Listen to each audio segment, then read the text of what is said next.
Who am I? Of course, I have a name. I have identifying demographics. I'm a young woman. I'm 22. I'm Caucasian. My name is Catherine Orlando, and everyone I know calls me Katie.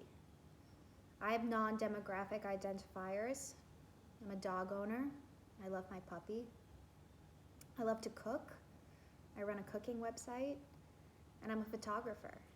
I collect antique cameras. What defines me as me? Well, what defines any person past their race or gender, age, occupation, or hobbies? What they majored in college and what their friends might say about them if they were given 5 seconds to answer.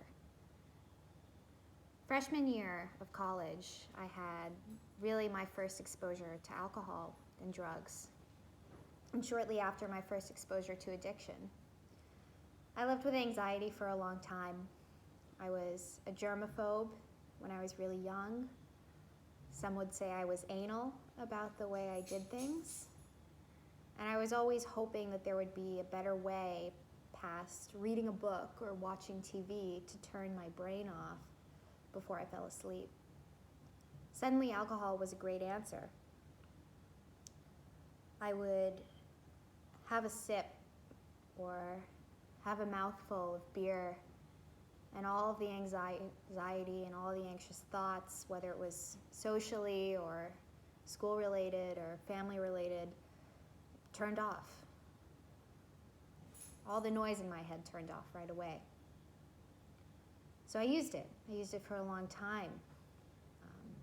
I didn't realize it was a problem until 1.5 semesters into school. I was really unhappy. I was miserable, and I didn't know what to do. I didn't know people got sober when they were young.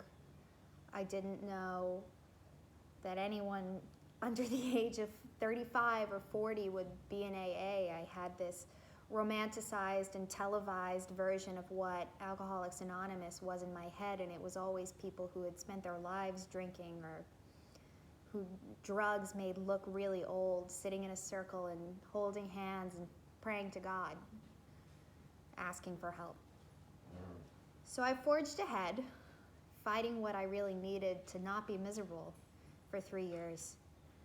There's a constant numbing of pain and bad feelings, and the anxiety that drug use and drinking really brought more of. At some point, it stopped working as the answer. Now, I was in college, I was in a competitive school where the pressures normalized things. Normalized binge drinking. Kids around me were trying to black out, and I was trying to avoid it, but I couldn't. I couldn't stop. I didn't have any sense of moderation or any ability to once I figured out what that was. So it was normal. What wasn't normal is how miserable I was and how unhappy it made me. The hardest thing I've ever had to do was ask for help. I had asked for help before, but never in such a big way.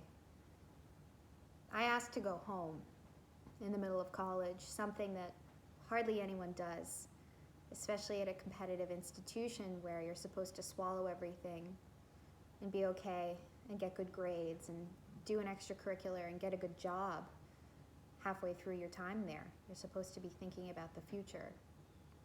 I had to think about the now, because there wasn't going to be any future if I didn't focus on who I was at that time. So I took a semester off. I thought I would be home for a month, but I ended up enrolling in an outpatient rehabilitation center, and that was the real big ask. I wanted them to help me. I didn't realize how much work it was going to be. I was in rehab for 5 months, but it has continued to define me for the rest of my life. Sobriety and recovery is who I am, and the experience I've had guide me. My perspective, my determination, how I view difficulties, how I view myself. To be 22, to have never had a legal drink, There aren't that many legal drugs that people are out there abusing, but to have never had a legal drink and be sober already with the majority of my life ahead of me, I feel like I can do anything. I've already done the hardest thing in the world. So in a physical sense, given my abuse and the extent and frequency to which I was using, this experience of rehab saved my life. In an extended sense, in a less physical sense, it saved me and served to define me in a better way forever.